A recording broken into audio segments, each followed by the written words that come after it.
अच्छा बच्चों, अस्सलाम वालेकुम। आज हम करेंगे किताब गुले लाला का सफ़ा नंबर 33, पेज नंबर 33। इस पे आपके पास एक टॉपिक है अज़ीम माओं के अज़ीम बेटे। चलिए इसको स्टार्ट करते हैं। बच्चे की तालीम और तरबियत में जितनी दिलचस्पी माँ लेती है उतनी और कोई नहीं लेता। ये माँ ही की तरबियत थी कि हज़रत शेख अब्दुल क़ादिर जिलानी ने डाकुओं के सरदार से साफ साफ फरमा दिया कि मेरे कुर्ते में दीनार सिले हैं। इस सच्चाई से एक तरफ तो माँ की अच्छी तरबियत ज़ाहिर होती है और दूसरी तरफ उनकी सदाकत कहते हैं सच्चाई को, दूसरी तरफ उनकी सदाकत जिसने डाकुओं को नेक इंसान बना दिया। अच्छा, अब क्या माँ की तरबियत के बारे में बात हो रही है यहाँ पे कि बच्चे की तरबियत में माँ का क्या किरदार होता है।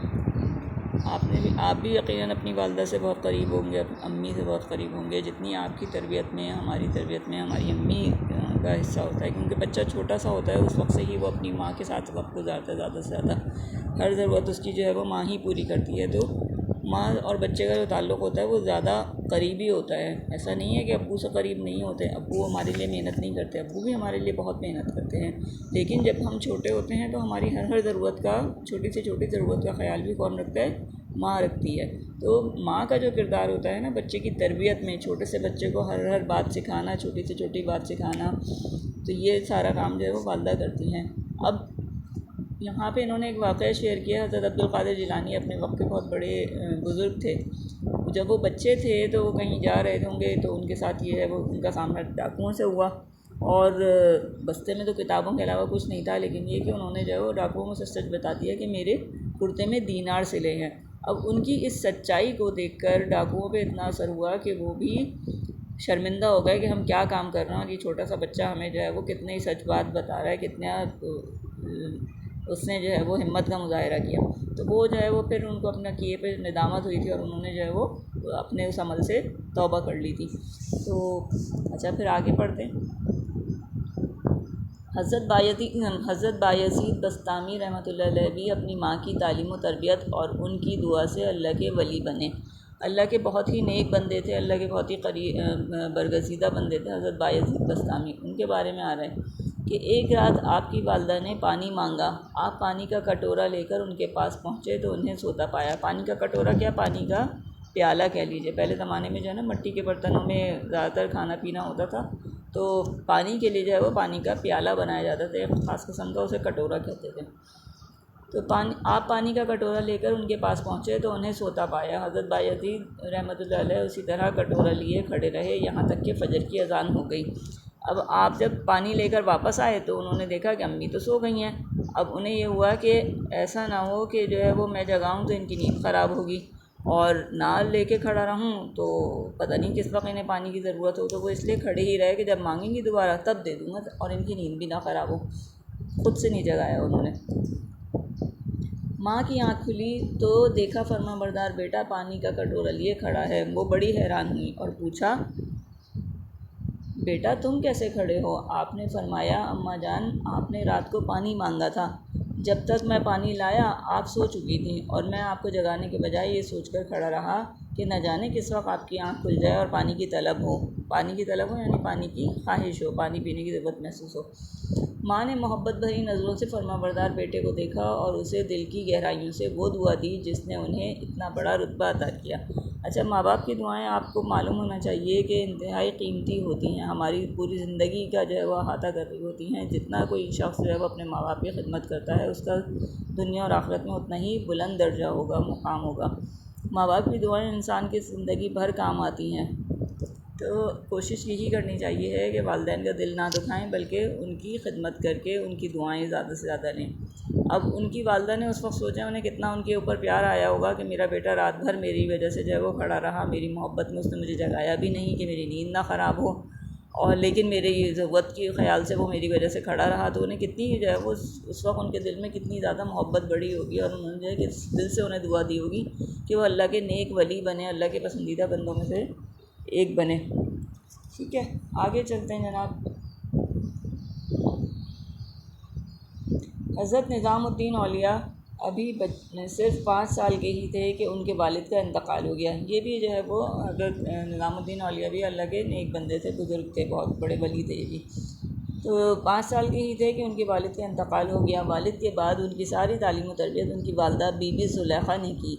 उन्हीं की दुआओं की बरकत से उन्हें बड़ा रुतबा मिला और वो सुल्तानुल मशाइख यानी उस वक्त के बुज़ुर्गों के बादशाह कहलाए। अब देखें आप कि उन्होंने कैसी तरबियत की होगी। वालिद का तो इंतकाल हो गया था, अब किसने पाला उनको? उनकी वालदा ने पाला। और उन्होंने उनकी कितनी अच्छी तरबियत की, उन्हें अच्छे बुरे की कितनी अच्छी तमीज़ दी, उन्हें दीन की तालीम भी दी और दुनिया की दुनिया में रहने का ढंग भी सिखाया उन्होंने।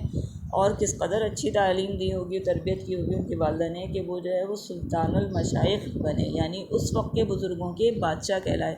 जितने भी बड़े बड़े बुज़ुर्ग थे, यानी जितने अल्लाह के नेक बंदे थे, उन सब के उलमा थे उस वक्त के, उनके भी सुल्तान यानी उनके भी बादशाह कहलाए, यानी उन सब में सबसे आला जो है वो रुतबे के वो थे शख्स। तो इतना बड़ा रुतबा उन्हें मिला किसकी वजह से मिला? अपनी वालदा की दुआओं से, उनकी खिदमत से। ठीक है, आगे देखें। अल्लाह ताला ने कुरान मजीद में हज़रत लुक़मान रहमतुल्लाह अलैह का ज़िक्र किया है। हज़रत लुक़मान जो है वो नबी नहीं थे बल्कि अल्लाह के नेक बंदे थे। तो हज़रत लुक़मान अलैहिस्सलाम का ज़िक्र किया है जो अपने वक्त के बहुत बड़े हकीम कहते हैं दाना, बहुत अक्लमंद को, ठीक है, हिकमत वाला इंसान। तो हज़रत लुक़मान अपने वक्त के बहुत बड़े हकीम, अक्लमंद, मौल्लिम किसे कहते हैं भाई? इल्म जिसके पास होता है ना, इल्म वाला। तो बहुत बड़े, और या उस्ताद भी कह सकते हैं आप। अपने वक्त के बहुत बड़े हकीम, अक्लमंद, मौल्लिम और अल्लाह के नेक बंदे थे। उन्हें अपनी माँ से इतनी मोहब्बत थी कि एक लम्हे को उनकी जुदाई बर्दाश्त नहीं कर सकते थे। बड़े होने के बाद भी उन्हें जो है वो अपनी वालदा से बेइंतहा मोहब्बत थी कि वो उनके बगैर नहीं रह सकते थे। वो अपनी माँ की दुआओं ही से इतने बड़े इंसान बने कि अल्लाह ताला ने अपनी मुक़द्दस किताब में उनका ज़िक्र किया है। अच्छा, ये हुज़ूर अकरम सल्लल्लाहु अलैहि वसल्लम की पैदाइश से भी पहले होते थे हज़रत लुक़मान अलैहिस्सलाम, ठीक है ना।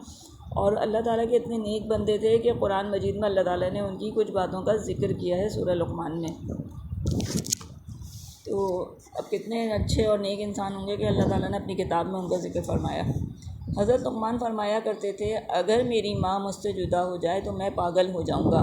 यानी बड़े होने के बाद भी उन्हें अपनी वालदा से इस कदर शदीद मोहब्बत थी कि वो कहते थे कि अगर मेरी माँ मुझसे जुदा हो जाए तो मुझे लगता है मैं पागल हो जाऊँगा, मैं उनके बगैर नहीं रह सकता। अम्मी के बगैर वो रहने का सोच ही नहीं सकते थे अपनी।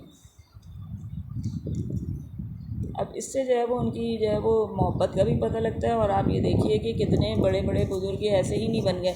माँ बाप की दुआएं थी, माँ बाप की खिदमत थी और जिसने उन्हें इतना बड़ा मकाम दिलवाया।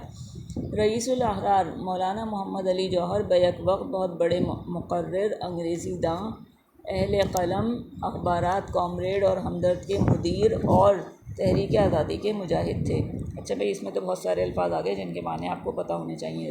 रईसुल अहरार कहते हैं हुर्रियत पसंद आदमियों का लीडर। अब यानी हुर्रियत पसंद कौन होते हैं? जो आज़ादी के तहरीक आज़ादी चला रहे होते हैं, ठीक है। रईसुल अहरार उसके जो है वो रईस थे। रईस यानी कि बहुत बड़े, एक कह लीजिए एक तरह से लीडर ही थे, ठीक है। हुर्रियत पसंदी के तहरीक आज़ादी के लीडर थे, यानी कि पाकिस्तान बनाने की तहरीक जो चली थी बर सग़ीर पाक व हिंद में, उसमें जो है वो आपका एक नुमाया मकाम था। तो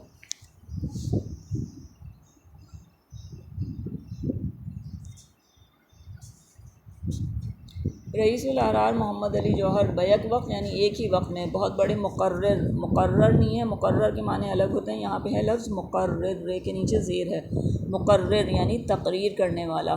तो बहुत बड़े मुक़र्रर थे, अंग्रेज़ी दां थे। यानी उस वक्त में अंग्रेज़ी चंद ही लोगों को आती थी, अंग्रेज़ी ज़बान पे अबूर होता था, तो इन्हें अंग्रेज़ी बहुत अच्छी आती थी। अंग्रेज़ी दां थे, अहले क़लम थे। अहले क़लम यानी लिखने लिखाने के भी शौकीन थे, लिखा करते थे और अपनी तहरीर से लोगों में जो है वो तहरीक आज़ादी का जज्बा बढ़ाया करते थे। अखबारात भी निकाले उन्होंने जिनके नाम थे कॉमरेड और हमदर्द। उनके मुदीर थे, यानी कि उनके मैनेजर थे, उनका सारा इंतज़ाम उन्हीं के पास था, उनको निकालने वाले भी वही थे। और तहरीक आज़ादी के मुजाहिद थे। जब उन्होंने तहरीक ख़िलाफ़त शुरू की, अब यहाँ पे हमें पता लगता है कि तहरीक ख़िलाफ़त हज़रत मौलाना मोहम्मद अली जौहर ने ही स्टार्ट की थी, ठीक है। जब उन्होंने तहरीक ख़िलाफ़त शुरू की तो दुनिया में एक हंगामा बर्पा हो गया। अच्छा, तहरीक खिलाफत क्या थी कि हमारा जो इस्लामी निज़ाम है, अगर हम पीछे जाके देखें तो मुसलमानों का जो है वो लीडर कौन होता था? खलीफा होता था सारे जो, और उसके अंडर में तमाम जो है वो छोटे बड़े ममालिक हुआ करते थे, ठीक है। जो उनका हेड होता था वो खलीफा होता था। उन्होंने भी यही इसी बात की तरफ जो है वो तवज्जो दिलाई कि भाई मुसलमानों में दोबारा से जो है ना खिलाफत का निज़ाम जो है वो राइज होना चाहिए, और उसकी जो बरकतें हैं वो मुसलमानों को बहुत ज़्यादा आगे तक ले जा सकती हैं। तो मुसलमानों के यहाँ जो हमारे यहाँ उन्होंने जो है वो फिर इस सिलसिले में तहरीक खिलाफत शुरू की थी। अब जब उन्होंने तहरीक खिलाफत शुरू की तो एक हंगामा बर्पा हो गया। हंगामा क्यों बर्पा हो गया? यानी कि हंगामा शुरू हो गया, बहुत ज़्यादा शोरगुल शुरू हो गया। क्यों शुरू हो गया? कि जो लोग मुसलमान नहीं थे वो नहीं चाहते थे कि मुसलमानों के पास दोबारा से खिलाफत का निज़ाम आए, क्योंकि खिलाफत के निज़ाम में जो बरकतें हैं और जो उसकी ज़रिए से मुसलमानों को कामयाबियाँ हासिल होती हैं, वो नहीं चाहते थे कि किसी भी तरह से दोबारा से मुसलमान जो है वो उस तरफ जो है वो जाएँ।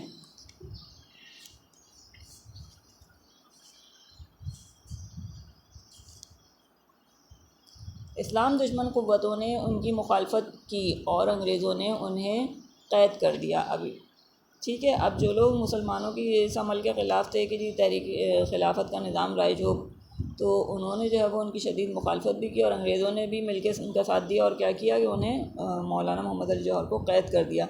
इस मौके पर उनकी वालदा ने, जिन्हें बी अम्मा के नाम से याद किया जाता है, उनकी हिम्मत बढ़ाई। अच्छा, मौलाना मोहम्मद अली जौहर की जो वालदा थी उन्हें बी अम्मा कहा जाता था। वो अपनी वालदा को ख़ुद भी बी अम्मा कहते थे और उस दौर के ज़्यादातर लोग उनकी वालदा को बी अम्मा ही कहते थे।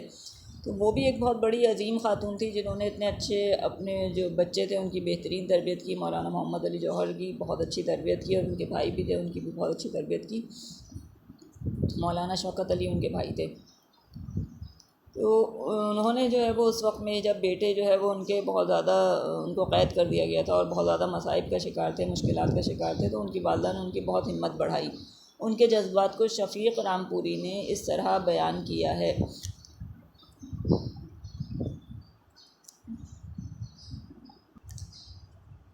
उनके जज्बात को शफ़ीक़ रामपुरी ने इस तरह बयान किया है। बोली अम्मा मोहम्मद अली की जान बेटा खिलाफत पे दे दो।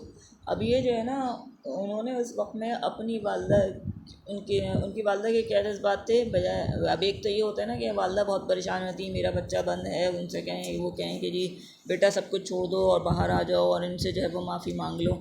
उन्होंने ये नहीं किया। उन्हें पता था कि उनके बेटे जो है वो हक़ के लिए लड़ रहे हैं, सच बात के लिए लड़ रहे हैं। तो उन्होंने क्या किया, उन्होंने अपने बेटे की हिम्मत बंधाई कि बेटा इस हक़ के रास्ते पे अगर तुम्हें मौत भी आ जाए तो कोई मसला नहीं है, जान बेटा खिलाफत पर दे दो। यानी खिलाफत का निज़ाम कायम करने के लिए तुमसे जो हो सके करो, चाहे तुम्हें इसके लिए अपनी जान ही क्यों ना कुर्बान करनी पड़े।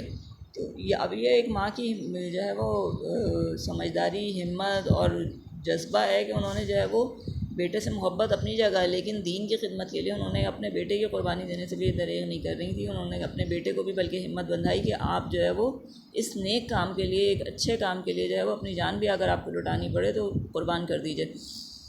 मुसव्विर फ़ितरत हज़रत ख्वाजा हसन निज़ामी का शुमार उर्दू अदब के बेमिसाल इंशा पर्दाज़ों में होता है। यहाँ इंशा पर्दाज़ों में हमज़ा नहीं है, इंशा के बाद हमज़ा भी आएगा, अलिफ़ के बाद अलिफ़, नून, शीन, अलिफ़ और हमज़ा, ठीक है। अच्छा, मुसव्विर फ़ितरत कौन थे? मुसव्विर फ़ितरत किसे कहते हैं? जो फ़ितरत की अक्कासी करता है। फिर जो ख्वाजा हसन निज़ामी जो है वो उर्दू अदब के बहुत बड़े एक अदीब थे, शायर भी थे, इंशा पर्दाज़ थे, यानी कि उनकी तहरीरों की जो खूबसूरती थी वो मानी जाती थी। और उनका जो तर्ज़ तहरीर था वो एक अलग ही था, डिफरेंट किस्म का था, बहुत ही नुमाया और यूनिक कह लीजिए, कि जिसको पढ़ने के बाद जो है पढ़ने वाला जो है ना उनकी तहरीरों में डूब सा जाता था और उसको लगता था कि वो जो कुछ उन्होंने लिखा है वो उस मंज़र में मौजूद है। तर्ज़ तहरीर की खूबी, खसूसियत या बेहतरीन मज़मून नवीस होना, इसको जो है वो इंशा पर्दादी एक तरह से आप कहेंगे। तो मुसव्विर फ़ितरत इन्हें कहा जाता था। अपनी तहरीर में जो भी इनकी शायरी होती थी और जो तहरीर थी, जो भी ये नसर लिखते थे, मज़ामीन लिखा करते थे, जो किताबें इन्होंने लिखी हैं, उसमें जो इनका अंदाज़ था तहरीर करने का वो बहुत खूबसूरत था और उसमें फ़ितरत की अक्कासी होती थी। यानी कि अल्लाह ताला ने जो कुछ दुनिया में बनाया है, जो हुस्न बनाया है, जो कुछ उसमें खूबसूरती है दुनिया की, उसकी जो है वो इतनी बेहतरीन जो है वो तस्वीर कशी, मंजर कशी करते थे कि जो है वो उन्हें मुसव्विर फ़ितरत का ख़िताब दिया गया, ठीक है। तो मुसव्विर फ़ितरत हज़रत ख्वाजा हसन निज़ामी का शुमार उर्दू अदब के बेशुमार बेमिसाल इंशा पर्दासों में होता है। यानी उनकी जो तहरीर का अंदाज़ था वो बहुत ही बेमिसाल था, बहुत खूबसूरत था। उन्होंने हकीम मोहम्मद सईद की वालदा के बारे में एक किताब लिखी है जिसका नाम मादर हमदर्द है। अब पहले तो आपको ये पता होना चाहिए कि हकीम मोहम्मद सईद कौन थे। हकीम मोहम्मद सईद पेशे के एतबार से हकीम भी थे और इसके अलावा एक्चुअल हकीम भी थे, यानी कि बहुत हिकमत वाले इंसान भी थे, बहुत दाना आदमी थे। ठीक है। अब उनकी वालदा थी, उनके दौर में भी जो है वो हमदर्द मतब जो है वो चल रहा होता था। पाकिस्तान में इस वक्त हमदर्द के नाम से जो है वो बहुत सारे हमदर्द मतब भी चल रहा है और हमदर्द स्कूल भी है, हमदर्द यूनिवर्सिटी भी है, जो कि हकीम मोहम्मद सईद साहब ने ही बनाई है। पाकिस्तान के बहुत बड़े खैरख्वाह थे, पाकिस्तान में की खिदमत करना चाहते थे और हकीम साहब ने बहुत अच्छी साफ़ सुथरी और पाकिस्तान से मोहब्बत करने वाली जो है वो ज़िंदगी गुजारी, लोगों के हमेशा काम आते हुए ज़िंदगी गुजारी उन्होंने। तो जब उनकी वालदा जो है वो कितनी अजीम खातून होंगी कि उनके बारे में ख्वाजा हसन निज़ामी साहब ने जो है वो किताब लिखी बाकायदा, जिसका नाम उन्होंने रखा मादर हमदर्द, यानी इदारे हमदर्द की माँ। इस किताब में ख्वाजा हसन निज़ामी ने हकीम साहब की वालदा की उन गैर मामूली सलाहियतों का जिक्र किया है जो उन्होंने अपने शौहर की वफ़ात के बाद बच्चों की तरबियत और हमदर्द दवाखाने की तरक्की के लिए सर्व की। तो हमदर्द दवाखाना किसने बनाया था? हकीम मोहम्मद सईद के वालिद साहब ने बनाया था। ठीक है। और उनकी वालदा जो है वो उनके हकीम साहब के वालिद के इंतकाल के बाद उन्होंने न सिर्फ ये कि उस दवाखाने को चलाया बहुत अच्छे तरीके से, बल्कि अपने बच्चों की तरबियत पे भी बहुत जो है वो मेहनत सर्व की और जो है वो उनको एक अजीम इंसान बनाया। ये उन्हीं की दुआओं की बरकत थी जिसने उनके बेटों को इल्म, इज़्ज़त और शोहरत अता की। हकीम मोहम्मद सईद ख़ुद लिखते हैं, हम सब की ज़िम्मेदारी इब्तिदा में हमारी आपा मरहुमा हकीम मोहम्मद सईद अपनी वालदा को आपा साहिबा कहते थे। तो हमारी ज़िम्मेदारी इब्तिदा में भी बेटा यहाँ पे हमज़ा नहीं लिखने से रह गया है, अलिफ बे ते दाल अलिफ और फिर आखिर में हमज़ा आता है। तो हम सब की ज़िम्मेदारी इब्तिदा में हमारी आपा मरहुमा यानी हकीम मोहम्मद सईद अपनी वालदा को आपा मरहुमा साहिबा कहते थे पर रही, और इन्हीं की तरबियत ने हमें वो बनाया जो आज हम हैं। यानी कि वालदा की ही तरबियत इतनी बेहतरीन थी कि वो दुनिया में इतना उनका नाम हुआ और वो इतने बड़े हकीम बने और उन्होंने जो है वो इतने बड़े बड़े काम किए और पाकिस्तान के गवर्नर भी रह चुके हैं ना, सिंध के गवर्नर भी रह चुके हैं हकीम मोहम्मद सईद। औलाद के लिए माँ बाप एक बड़ी नेमत हैं। ठीक है, माँ बाप के लिए तो औलाद नेमत है, लेकिन औलाद के लिए भी माँ बाप बहुत बड़ी नेमत हैं। बाप मेहनत मजदूरी करके जो रुपया कमाता है उससे घर बार चलता है, बच्चों की परवरिश होती है, उनके पढ़ाने लिखाने की ज़िम्मेदारियाँ पूरी की जाती हैं, लेकिन शौहर की खिदमत के अलावा बच्चों की देखभाल और तालीम व तरबियत के लिए माँ जो खिदमत करती है उसकी मिसाल नहीं मिलती। अब बाप की ज़िम्मेदारियाँ यहाँ बता रहे हैं कि बाप ऐसा नहीं है कि हमारे जो वालिद बच्चों की तरबियत में बाप का कोई किरदार नहीं होता या जो है वो उनका बाप कोई कोशिश नहीं होती, ऐसा नहीं है। माँ और बाप दोनों ही मिलके बच्चों को जो है वो बड़ी मेहनत से पालते हैं। ये है कि आप यूँ समझ लीजिए कि काम आपस में बांट लेते हैं कि जब बच्चा छोटा होता है बहुत ज़्यादा तो उसका ख्याल रखने की ज़िम्मेदारी उसकी माँ से होती है, क्योंकि बच्चा फितरी तौर पे अपनी माँ से जो है वो बहुत ज़्यादा करीब होता है और माँ जो है वो उसके एहसास को समझते हुए उसकी ज़रूरियात को पूरा करने की पूरी कोशिश करती है। उसका इब्तदाई वक्त जो है वो सबसे ज़्यादा अपनी माँ के साथ गुजरता है और उस वक्त में ये नहीं है कि बाप जो है वो कुछ नहीं कर रहा होता, बल्कि बाप मेहनत मजदूरी करके जो भी पैसा कमाता है अपने बच्चों ही के लिए कमा रहा होता है, उसके आराम के लिए ही कमा रहा होता है, उनकी खुराक के लिए कमा रहा होता है, उनकी तरबियत के लिए, उनकी पढ़ाई लिखाई के लिए। सारी ज़रूरियात हमारी जो है वो कौन पूरी करता है? हमारे वालिद पूरी करते हैं ना। तो हमें जो भी चीज़ चाहिए होती है उसके लिए हमारे पास पैसे कहाँ से आते हैं? हमारे अब्बू की मेहनत होती है, वो कमा के लाते हैं, अपना आराम जो है वो पसे पुश डाल के जो है वो इतनी मेहनत करते हैं कि औलाद के लिए जो है वो आसाइशें जमा कर सकें, आराम जो है वो आराम सुकून ख़रीद सकें, उनके लिए उनको अच्छे से अच्छा माहौल दे सकें, अच्छी से अच्छी तालीम दे सकें, अच्छे से अच्छी ग़िज़ा दे सकें। इसके लिए जिसके बस में जो होता है वो बाप जो है वो अपनी औलाद के लिए करता है। तो बाप अगर बाहर की ज़िम्मेदारियाँ निभा रहा होता है तो माँ जो है वो उस वक्त में क्या कर रही होती है? बच्चे की तरबियत कर रही होती है, उसकी परवरिश कर रही होती है। और इसके साथ साथ जो है वो बाप की भी खिदमत कर रही होती है कि शौहर की ज़िम्मेदारी भी उसके ऊपर होती है, शौहर के भी कुछ खिदमत करनी होती है, उसे उनके भी आराम का ख्याल रखना होता है, उनके भी खाने पीने का ख्याल रखना होता है। तो दूसरी ज़िम्मेदारी होती है माँ के ऊपर। इस तरह से माँ की खिदमत का सिलसिला उस वक्त से शुरू होता है जब बच्चा अल्लाह के हुक्म से दुनिया में आता है। पंगूड़े में लेटे हुए बच्चे को साफ़ सुथरा रखना, पंगूड़े कहते हैं झूले को, तो पंगूड़े में लेटे हुए या जो कॉट भी कह सकते हैं आप उसको, बच्चों का जो कॉट होता है, बिस्तर होता है, पंगूड़े में लेटे हुए बच्चे को साफ़ सुथरा रखना, वक्त पर ग़िज़ा पहुंचाना, मौसम की गर्मी सर्दी से बचाना, अगर वो बीमार पड़ जाए तो उसकी तीमारदारी यानी उसका ख़याल रखना, उसकी देखभाल करना, रात रात भर जागकर बच्चे के आराम और सुकून का ख़याल रखना, उसकी सेहत के लिए दामन फैलाकर अल्लाह ताला से दुआएं मांगना सिर्फ़ और सिर्फ माँ ही का कारनामा है। इसीलिए माँ का रुतबा बाप से ज़्यादा बुलंद है। ठीक है, माँ क्या क्या करती है उसकी एक झलक उन्होंने यहाँ पे दे दी है कि सिर्फ चंद काम बताए हैं उन्होंने कि ये तो करती ही करती है माँ लाजमी तौर पे ना।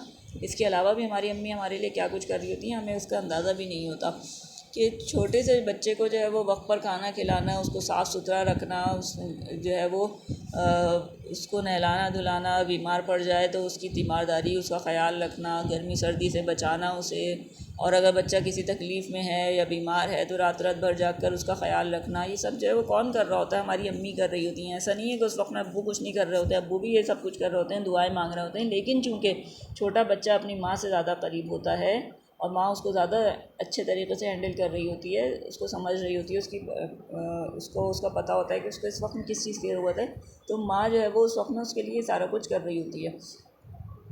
बच्चा अपना ज़्यादा वक्त माँ के साथ गुजारता है, उस माँ के साथ जो उसे पालने में झुलाती है। पालना भी बेटा झूले को ही कहते हैं। जो उसे पालने में झुलाती है, उसे मीठी मीठी लोरियाँ सुनाती है, कहानियाँ, पहेलियाँ, लतीफ़े, गीत और नज़में याद करवाती है। उसे रहने सहने, खाने पीने, उठने बैठने, हंसने और बोलने के तरीक़े सिखाती है। उसकी तकलीफ़ पर रोती और खुशी पर हंसती है। तमाम रसूलों, नबियों, वलियों, मुबल्लिगों, रहनुमाओं, शायरों और अदीबों ने माँ की अज़मत को बाप से ज़्यादा माना है। माँ को बच्चे से और बच्चे को माँ से जो मोहब्बत होती है उसकी मिसाल मिलना मुश्किल है। माँ बच्चे को देखकर खुश होती है और बच्चा माँ के पहलू में सुकून पाता है, माँ के पास सुकून पाता है। तो ये एक आपको जो है वो माँ के ऊपर एक मज़मून था ये, कि जिसमें आपको बताया गया कि मुख्तलिफ़ बड़े बड़े लोगों की वालदा का जो है वो उनकी तरबियत में क्या किरदार रहा और उन्होंने क्या क्या उनके लिए किस तरह से उनको परवान चढ़ाया, उनको कितना अजीम इंसान बनाया। इसके अलावा माँ जो है वो बच्चे की तरबियत में माँ का क्या किरदार है उसको आपको समझाने की यहाँ पे कोशिश की गई है। आगे चलते हैं, इस चैप्टर की मश्क करते हैं। मश्क में क्या है देख लेते हैं ज़रा। सबसे पहले यहाँ पे इन्होंने जो है वो दिया हुआ है अल्फाज माने। अच्छा, करना क्या है, आपने इस चैप्टर की बहुत अच्छी तरीके से रीडिंग करनी है, किसी बड़े के साथ बैठ के अल्फाज को दुरुस्त तलफ़्फ़ुज़ के साथ पढ़ने की मश्क करनी है। इसके अलावा अल्फाज के माने यहाँ पे दिए हुए हैं, उन्हें भी लिखना और याद करना है। कुछ माने इसमें नहीं हैं तो वो मैंने चैप्टर की जब एक्सप्लेन कर रही थी तो उसमें आपको बताए हैं, वहाँ से जो है वो आप अल्फाज के माने, मुश्किल अल्फाज के माने नोट कर लीजिएगा। फिर इसके बाद आ जाते हैं, अल्फाज माने के बाद नीचे दिया हुआ है मारूज़ी सवालात, यानी यहाँ पे इन्होंने दिए हुए हैं दुरुस्त जवाब के दायरे को पेंसिल से भरिए और खाली जगह में लिखिए। तो ये कर लीजिएगा। नीचे 4 ऑप्शन दिए हुए हैं, उनमें से जो सही है, अगर आपने तवज्जो से चैप्टर पढ़ा होगा तो फिर आप उसके लिए इनका जवाब देना आसान होगा। अल्लाह ताला ने कुरान मजीद में डैश की अताअत करने का हुक्म दिया है, माँ बाप की, दोस्तों की, पड़ोसियों की, रिश्तेदारों की, किसकी, तो माँ बाप की। ठीक है। किताब मादर हमदर्द डैश की वालदा के बारे में है। किसकी वालदा के बारे में? अल्लामा इकबाल की, हकीम मोहम्मद सईद की, मोहम्मद हुसैन आज़ाद की या इस्माइल मीठी की। तो वो आप पीछे अगर आपने तवज्जो से चैप्टर पढ़ा है तो आपको पता होगा कि किताब मादर हमदर्द किसकी वालदा के बारे में है? हकीम मोहम्मद सईद की वालदा के बारे में। मोहम्मद अली जौहर की वालदा को डैश के नाम से याद किया जाता था, बीबी, अम्मा बी, अम्मी जान या बी अम्मा। बी अम्मा के नाम से उनको याद किया जाता था। हकीम तहरीक आज़ादी के मुजाहिद थे। हकीम मोहम्मद सईद, मौलाना मोहम्मद अली जौहर, अब्दुल कादिर जिलानी या ख्वाजा हसन निज़ामी।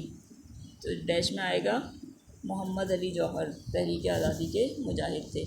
आगे चलें नेक्स्ट पेज पे। यहाँ इन्होंने जो है वो सवाल जवाब दिए हुए हैं। सवाल जवाब में पहला सवाल है, हज़रत लुक़मान ने अपनी वालदा के बारे में क्या फ़रमाया करते थे। हज़रत लुक़मान अपनी वालदा के बारे में क्या फ़रमाया करते थे, कॉपी में नकल कीजिए।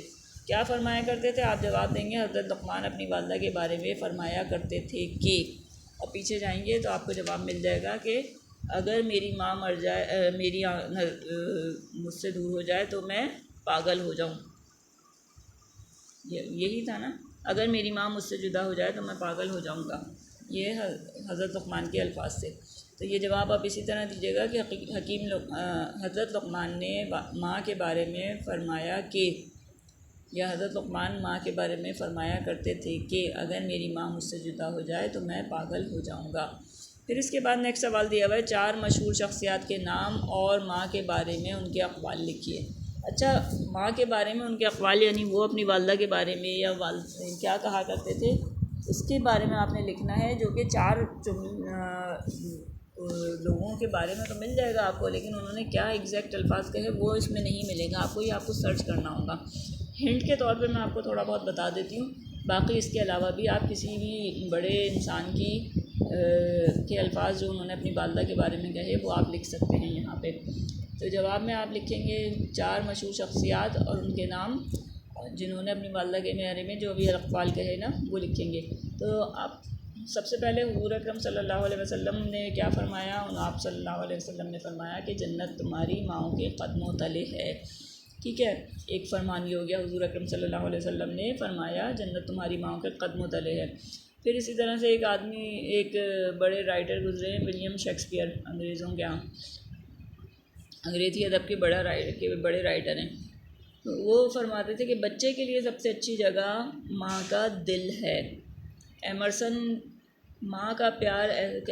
के अल्फाज थे कि माँ का प्यार ऐसा है जिसे ना तो किसी से सीख कर हासिल कर सकते हैं और ना अल्फाज की सूरत में बता सकते हैं। मोहम्मद अली जौहर के अल्फाज क्या थे अपनी वालदा के बारे में कि दुनिया में सबसे हसीन माँ है, यानी माँ से बढ़कर हसीन हस्ती कोई नहीं। ये 4 तो मैंने आपको बता दिए। इसके अलावा भी अगर आपके सामने किसी बड़े इंसान के अक़वाल गुज़रें तो उनमें से भी आप कोई तहरीर कर सकते हैं। ठीक है, आगे चलते हैं। क़वाइद दिए मैंने, उन्होंने ग्रामर का थोड़ा सा पोर्शन दिया हुआ है, यहाँ लिखा हुआ है वावेन और आगे इन्वर्टेड कॉमास दिखाए हुए हैं। वावेन किसे कहते हैं, इन्वर्टेड कॉमास को। ये कब यूज़ होते हैं, कहाँ यूज़ होते हैं, उनका इस्तेमाल आपको यहाँ पे बता रहे हैं। यह अलामत किसी तहरीर का इक़्तिबास या किसी शख्सियत का कौल नकल करते हुए शुरू और आखिर में लगाई जाती है। तहरीर का इक़्तिबास यानी किसी मज़मून में से अगर आप कोई पैराग्राफ निकाल रहे हैं, कोई बात निकाल रहे हैं कहीं पे कोट करने के लिए, कोटेशन के तौर पर हवाला देने के लिए, तो वहाँ पर फिर आप उन अल्फाज को जो आपने कहीं और से लिए हैं, किसी मज़मून में से निकाले हैं, उनको इन्वर्टेड कॉमास में लिखेंगे, जिससे पता लग जाता है कि ये आपने कहाँ से लिया, उसमें कहाँ से कहाँ तक के अल्फाज जो है वो उस किताब का रेफरेंस है। इसके अलावा किसी की कही हुई बात उसको भी इन्वर्टेड कॉमास में लिखा जाता है। जैसे कि लिखा हुआ यहाँ पे एग्जाम्पल दी हुई है नीचे, एक बुज़ुर्ग का कौल है, यहाँ पे इन्होंने कौल है के बाद कॉमा दे दिया। अब उनका कौल क्या था, उनकी बात क्या थी जो उन्होंने कही थी, वो इन्वर्टेड कॉमास में लिख दिया। दाना वो है जो कम बोले और ज़्यादा सुने, ये इन्होंने इन्वर्टेड कॉमास में लिखा है। तो किसी की कही हुई बात को जब आप लिखेंगे ना कि आमिर ने कहा था कि, अब क्या कहा था वो जुमला जो है वो आप इन्वर्टेड कॉमास में लिखेंगे। सबक में से 3 ऐसे जुमले नकल कीजिए जिनमें वावेन का इस्तेमाल किया गया हो। तो अब आप जो है वो चैप्टर में से देखेंगे कि कौन से ऐसे जुमले हैं जिनमें किसी और की कही भी बात जो है वो लिखी गई है और उन पर इन्वर्टेड कॉमास लगे हुए हैं। जैसे कि हज़रत लुक़मान का ही हम देख लेते हैं कि उन्होंने अपनी वालदा के बारे में क्या फरमाया करते थे। अब यहाँ पे आ जाएगा कि हज़रत लुक़मान अपनी वालदा के बारे में फ़रमाया करते थे के बाद आएगा कॉमा और उसके बाद क्या फ़रमाते थे उसको जो है हम इन्वर्टेड कॉमास में लिखेंगे कि अगर मेरी माँ मुझसे जुदा हो जाए तो मैं पागल हो जाऊँगा। ये तहरीर, ये जो जुमला है ये आप इन्वर्टेड कॉमास में लिखेंगे। ठीक है,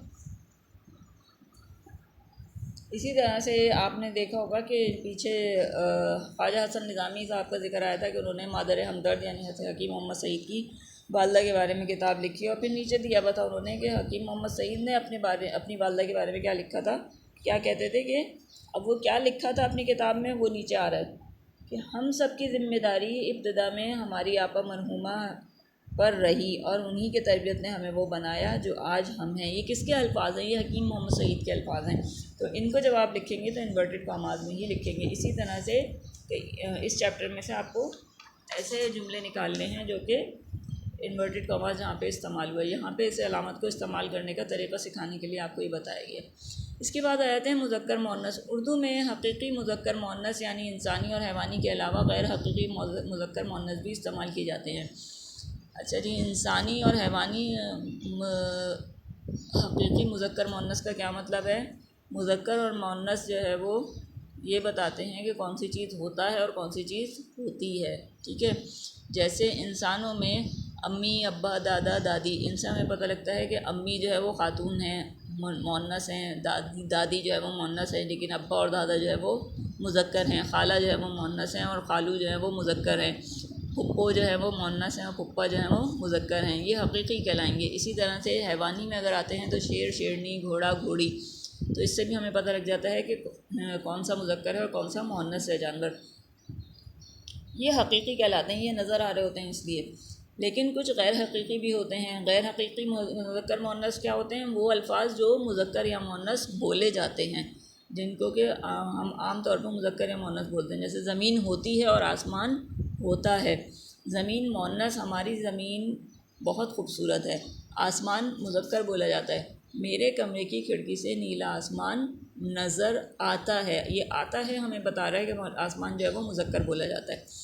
अब नीचे जो है वो इन्होंने मुख्तलिफ़ अल्फाज दिए हुए हैं, उनके आगे आपको लिखना होगा कि कौन सा लफ्ज़ मुज़क्कर बोला जाता है और कौन सा लफ्ज़ मुअन्नस बोला जाता है। फूल होती है या होता है? फूल होता है, इसलिए मुज़क्कर लिखा जाएगा उसके आगे। ज़मीन जो है वो होती है, हम इस्तेमाल जो है वो ज़मीन को एज ए मुअन्नस कर रहे होते हैं, तो इसलिए यहाँ पे मुअन्नस लिख दिया। दिन होता है या होती है? दिन होता है तो मुज़क्कर आ जाएगा। मेवे होते हैं, ठीक है, मेवा होता है तो मुज़क्कर आएगा। तकलीफ़ होती है, समझ होती है, तो यहाँ दोनों जगहों पे मुअन्नस आएगा। इसी तरह से बाकी के अल्फाज आप खुद कीजिएगा। ठीक है जी, तो यहाँ पे हमारा ये चैप्टर अज़ीम माओ के अज़ीम बेटे कंप्लीट हो गया। अब नेक्स्ट टॉपिक इंशाल्लाह हम नेक्स्ट क्लास में करेंगे। तब तक के लिए अल्लाह हाफ़िज़।